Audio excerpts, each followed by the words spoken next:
we have a new assignment for you. We're sending you out to Fort Hero, Long Island. There is a Navy base out there. And I said, okay. I did not know at that point that Fort Hero, an Army base containing also a Navy base, was the exact location of the Montauk project, the Phoenix project as we called it, where in later years it became the main project, which in 1983 pulled us from the Eldridge. So I was sent out there in 1947, and I was there a few hours and was told to go to a certain circle, stand there surrounded by a large number of military personnel with drawn weapons, said don't move. I did, and suddenly I was not there. I was back in the underground area of Montauk. And a very tearful von Neumann says, I don't like what they're going to do to you, but I have nothing to say about this. I'm only a consultant here. And they're going to strip you of your memories, and they're going to send you back into the past, and you're going to start life over as somebody else.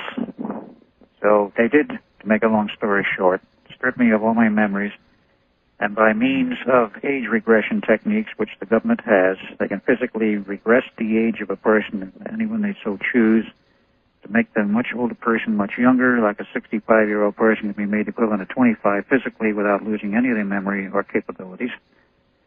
Very closely guarded secret. I know people who've gone through it personally.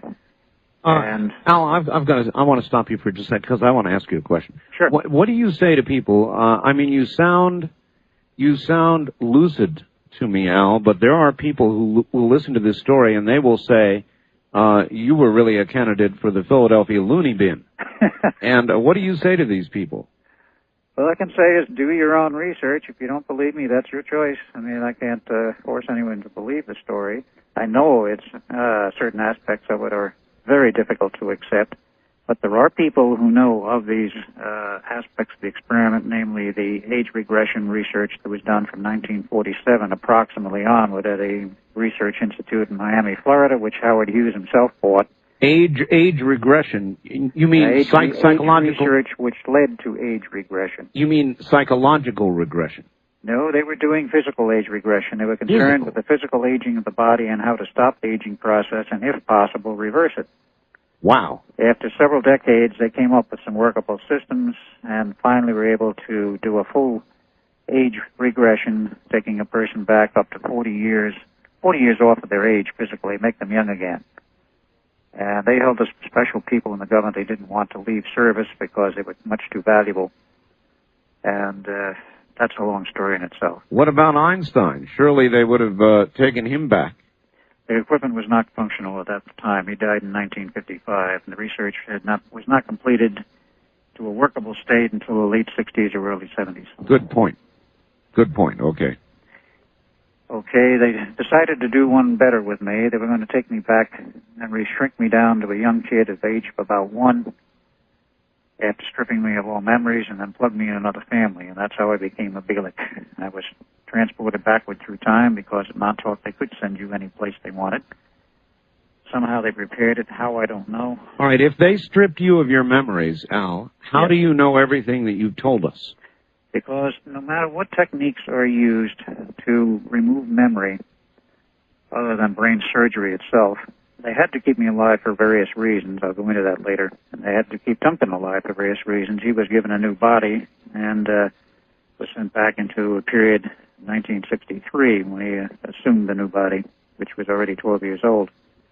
Got verification of that out of a CIA agent who knew the whole story. He was following Duncan around for 20 years. The story, I know, becomes very difficult to believe, and nevertheless, things go on in the government which the average person has not the slightest cognizance of. Well, what about the technology, Al? If they, surely in the 80s, they had pretty well perfected time travel itself, then where is it today in the 90s? In use. You're saying it's in use? It's been in use since earlier than the 80s. The project at Montauk, I will get into that shortly. The project at Montauk was a special case of advanced time travel.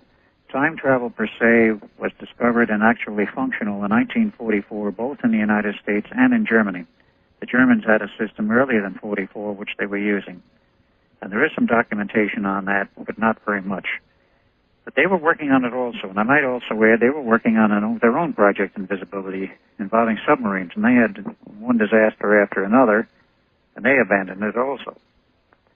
And that essentially was the story of Project Invisibility at that time. Well, you have then quite an extensive knowledge about some aspects of time travel, and I want to ask